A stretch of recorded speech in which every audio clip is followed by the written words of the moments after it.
হিন্দুদেরকে হত্যা করা হচ্ছে। সমস্ত সোশ্যাল মিডিয়া, সমস্ত মিডিয়ার বন্ধুরা দেখেছে, জাতীয় আন্তর্জাতিক সব মিডিয়া।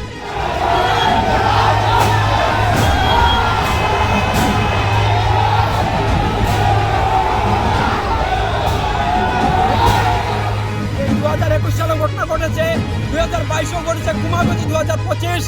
এই 25-এর মধ্যেও বাংলাদেশে হিন্দু সুরক্ষিত নয়। বাংলাদেশে হিন্দুদেরকে চট্টগ্রাম থেকে শুরু করে টেকনাফ পর্যন্ত হিন্দু হত্যা হচ্ছে ক্রমাগত।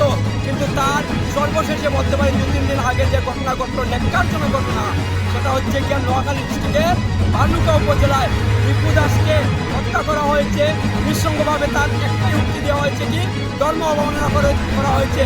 ধর্ম অবমাননার নামে কোনো এভিডেন্স নেই, কোনো প্রমাণ নেই, কিন্তু বাংলাদেশে হিন্দুদেরকে হত্যা করতে হবে তার অজুহাত।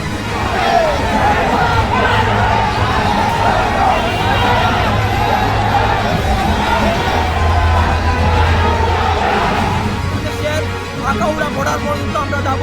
বাংলাদেশের ইউনিট সরকারকে জানান দিতে চাই, বিশ্ব হিন্দু পরিষদ চুপ করে বসে নাই, ভারতবর্ষের হিন্দুরা চুপ করে বসে নাই। আপামর সনাতনীরা এই মিছিলে যুক্ত হয়েছে এবং যারা যুক্ত হয়েছে তাদেরকে আহ্বান করছি যুক্ত হওয়ার জন্য। কারণ পিঠ ওয়ালের মধ্যে লেগে গেছে, আর কত ধৈর্য ধরা যায়। এবার মুখপুর জবাব দেওয়ার জন্য বজরং দল খারাপ হয়ে গেছে। আর বজরং দল যখন খারাপ হয়, ইতিহাস করে এটাই সাক্ষী লাভ করতে হয় বিশ্বের।